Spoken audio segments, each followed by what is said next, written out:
अगर सिद्धांत से नहीं चलता है तो सत्संगी नहीं है।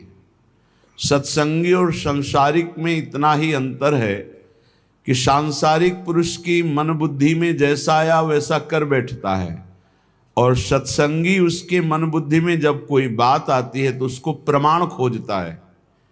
ये गुरु आज्ञा के अंतर्गत है कि नहीं है, ये शास्त्र आज्ञा के अंतर्गत है कि नहीं है। अगर नहीं तो वो नहीं करेगा, है तो भी करेगा।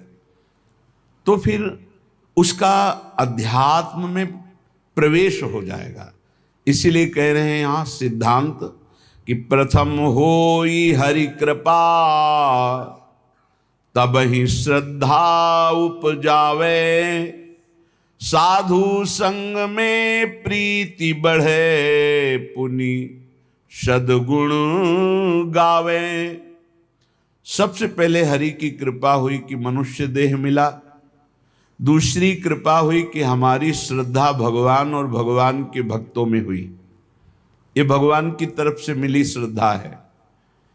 इस श्रद्धा से जब हम संतों का संग किया, भगवत प्रेमी महाजनों का, तो उनके चरणों में हमारी श्रद्धा प्रीति बढ़ी, भगवान से भी अधिक। सातों सब मोहिमय जग देखा, मोते अधिक संत कर लेखा। बड़े श्रद्धावान भाग्यवान वो महत जन हैं जिनके हृदय में संतों के प्रति भगवंत से भी बढ़कर आदर है। बोले जब ऐसा संतों के प्रति आदर होता है तो उसमें भागवतिक सद्गुण प्रकाशित हो जाते हैं। भागवतिक सद्गुण से ही माया पर विजय प्राप्त की जाती है। माया जनित गुणों से माया पर विजय प्राप्त नहीं की जा सकती। भागवतिक सद्गुण भगवत प्रेमी महात्माओं के संग से आते हैं।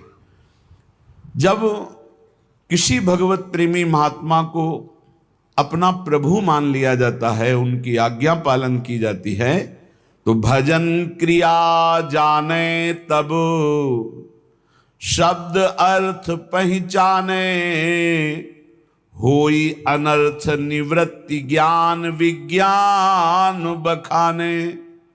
जब संतों का संग किया जाता है तो भजन में प्रीति होती है, पक्का। भजन न होई संग बिनु, भजन बिना नहीं प्रेम। छिन्हु भजन न छाणिए, धरिए ध्रुवया नेम। भजनानंदी भगवत प्रेमी महात्माओं के संग का जब रंग चढ़ेगा तो भजन में प्रीति होने लगती है। भजन क्रिया जाने, कैसे भजन होता है।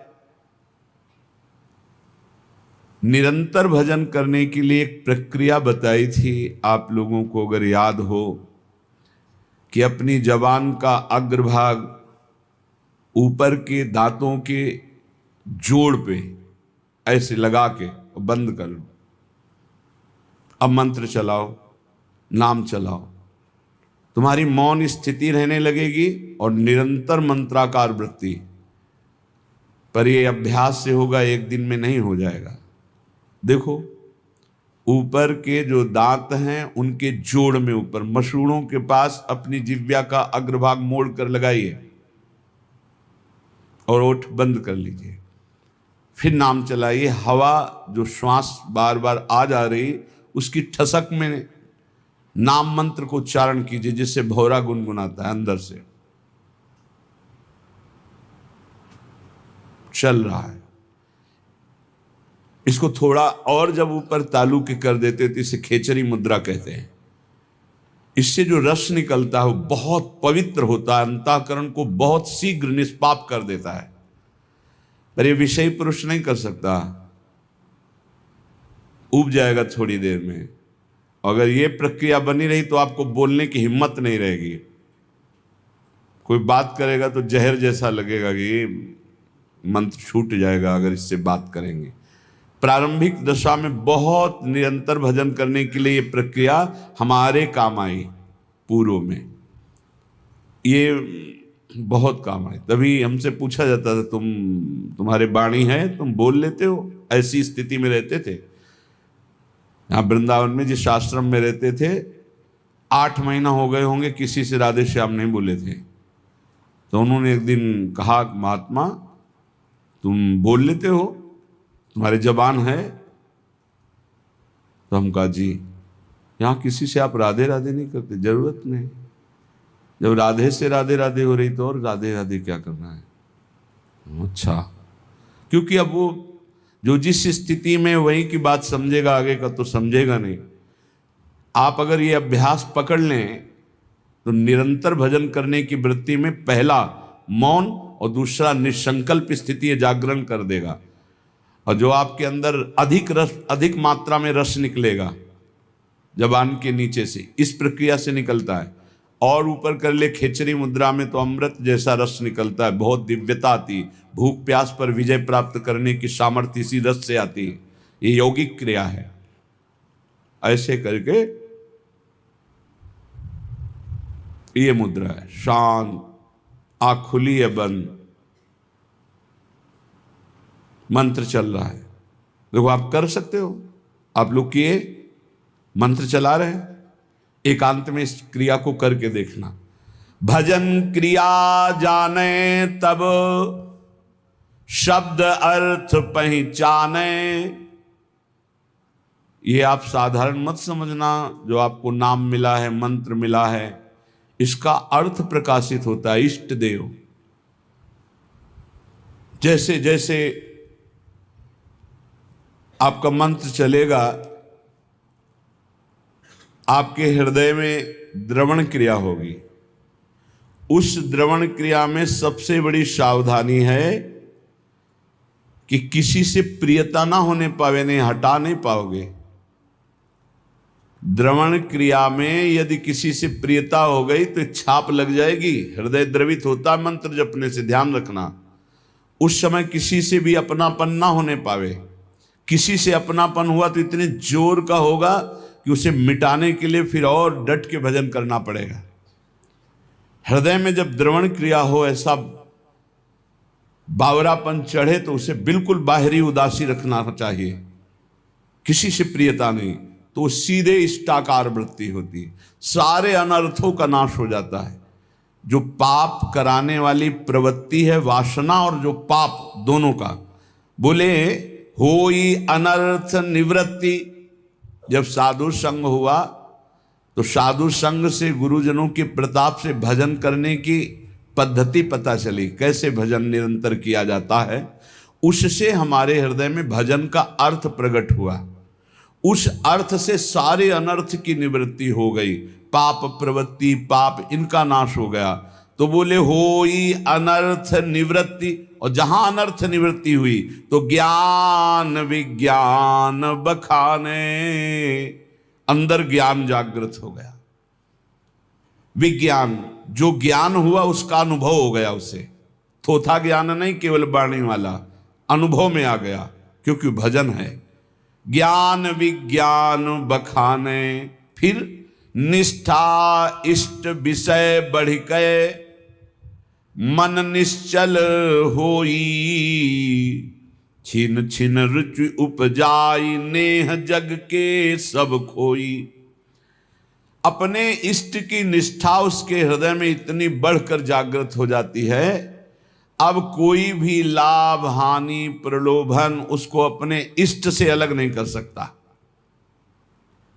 निष्ठा इष्ट विषय बढ़ गए, मन निश्चल होई। मन अपने आराध्य देव के चरणों में निश्चल हो गए, हट ही नहीं सकता। फिर छिन छिन रुचि उपजाई, अपने आराध्य देव में प्रतिपल ऐसी प्रीति उमगी कि देह कुटुंब ते जाए, छूट सब ही विधि ना तो, नेह जग के सब खोई। शरीर संबंध, शरीर के भोग संबंध, शरीर के और रिश्ते नाते संबंध, ये सब झूठे हैं, ये अनुभव होने लगा। तो होई तबे आसक्ति, प्राणपति नयनन झलके, गद गद पुलकित अंग प्रेम रस भीनी पलके। अपने प्रिया प्रीतम में अत्यंत आसक्ति प्रकट हो गई। वो आसक्ति इतनी जोर की कि प्रिया प्रीतम नेत्रों में विराजमान हो गए। अब तो कभी वो गदगद कंठ होकर पुकारता है, कभी रोता है, सदैव कपोल उसके गीले रहते हैं। प्रेम रस भीनी पलके। स्वप्रकाश निज भाव प्रकाशे तन मन माही। प्रेमी प्रेम निकेत प्रेम परसी पर छाही। जे भी प्रिया प्रीतम का साक्षात्कार हुआ कि उसे अपने सहचरी वपू का दर्शन हो गया, प्राप्ति हो गई। स्वप्रकाश निज भाव प्रकाशे तन मन। सहचरी भाव का मन मिल गया, सहचरी भाव का तन मिल गया, सहचरी भाव मिल गया। भाव देह और भाव मन दोनों की प्राप्ति हो गई। ये गुरु प्रदत्त भजन के प्रकाश से प्रेम निकेतन निकुंज महल में वो पहुंच गया और प्रिया प्रीतम की परछाई की तरह उनके साथ रहने लगा शरीर रहते हुए। यह है गुरु प्रदत्त भजन का प्रभाव। अवतारी सब अवतारन यह नित्य बिहारी। श्री राधा वल्लभ लाल प्रगट लीला विस्तारी। यहीं से सब अवतार होते हैं। हमारे प्रभु राधा वल्लभ लाल बिहारी बिहारी जो नित्य विहार करते रहते, इन्हीं के अंश से ब्रह्मा विष्णु महेश, इन्हीं से सब अवतार प्रकट होते हैं। अवतारी सब अवतारन पर यह नित्य बिहारी। श्री राधा वल्लभ लाल प्रगट लीला विस्तारी। वृंदावन नवनिवृत्त निकुंज में सिंहासन पर विराजमान युगल सरकार इही विधि सिंहासन पर राजत। कैसे राज रहे? इही विधि कौन सी विधि? अंसन पर भुज दिए बिलोकत इंदु बदन बिबियोर। करत पान रस मत परस्पर लोचन त्रसित चकोर। नौ किशोरी नौ किशोर गलवैया दिए हुए एक दूसरे को देख रहे। इही विधि सिंहासन पर राजत रूप निहारे। गौर श्याम अभिराम कोटि मनमथ लखिवारे। ऐसे सुंदर हमारे प्रिया प्रीतम हैं कि करोड़ों काम की छवि न्योछावर है इन पर। अब करोड़ों काम की छवि तो कह दी गई और आपने सुन ली। एक काम पूरे त्रिभुवन को बिना प्रकट हुए अपने अधीन किए है।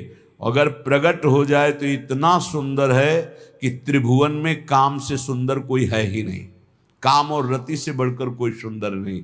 तभी भगवान को कोटि मनमथ मनमथा, करोड़ करोड़ कामों के मन का भी मंथन करने वाला कहा गया है। तो गौर श्याम अभिराम कोटि मनमथ लखिवारे। ऐसी ये जुगल जोरी सिंहासन पर विराजमान, परस्पर एक दूसरे के नेत्रों में चंद्र चकोर की भांति सखियां कह रही करोड़ों काम न्योछावर हैं इनकी रूप माधुरी में। वो भाव देह प्राप्त महापुरुष इनका अवलोकन कर रहा है। नव किशोर सुकुमार अंग छवि कहत न आवे। कोटि शारदा थके भाव अनुभव कछु गावे। कह रहे कि अगर करोड़ों सरस्वती हों तो भी हमारे प्रिया प्रीतम की रूप माधुरी छवि शोभा का वर्णन नहीं कर सकती। वो भावदेह प्राप्त उपासक देख रहा है कि सिंहासनारूढ़ परस्पर चंद्र चकोर नेत्र भय शोभाभिराम श्यामा श्याम विराजमान है। नव निकुंज अभिराम श्याम संग नीको बन्यो समाज। जैसी हित हरिवंश विलास रास जुत जोरी अविचल राजू। अब प्रिया प्रीतम को रिझाने के लिए सखियां नृत्यति गावत पटति उघट संगीत सुनावे। सहचरी ताल मृदंग बीन रसलीन बजावे। कोई तो सुंदर नृत्य करते हुए श्री चरण और कर हाव भाव प्रकट करते हुए पटका रहे। कोई बड़े उच्च स्वर से आलाप लेकर संगीत से युक्त राग रागिनियों की तान छेड़ रहे। कोई सहचरी ताल मृदंग बीणा रस में लीन होकर बजा रहे। प्रिया प्रीतम विराजमान हैं, तो कोई सखी चंवर मोर छल पान दान रूमाल लिए कर, लाल रूप हित प्रीति पीक दानी पाई ढर। सखियां कुछ नृत्य कर रही, कोई संगीत बजा रही, तो कोई सखी चंवर कर रही, तो कोई मोरछल, कोई व्यजन पंखा कर रही, कोई रुमाल लिए खड़ी है कि जरा भी पसीने की बूंद आए तो उसे पोंछ दे। रूपलाल जी महाराज कह रहे हैं कि मुझे सेवा मिली है पीकदानी की, मैं पीकदानी लिए सामने अपने सहचरी स्वरूप में विराजमान हूं। लाल रूप हित प्रीति पीकदानी पाई ढर, पटभूषण बनमाल लाल ललना तन सोहे। बहुत ही सौभाग्यशालिनी सहचरियां कोई वस्त्र बनी हुई हैं, कोई आभूषण बनी हुई, वहां कोई और वस्त्र आभूषण नहीं, सखियां बनी हुई।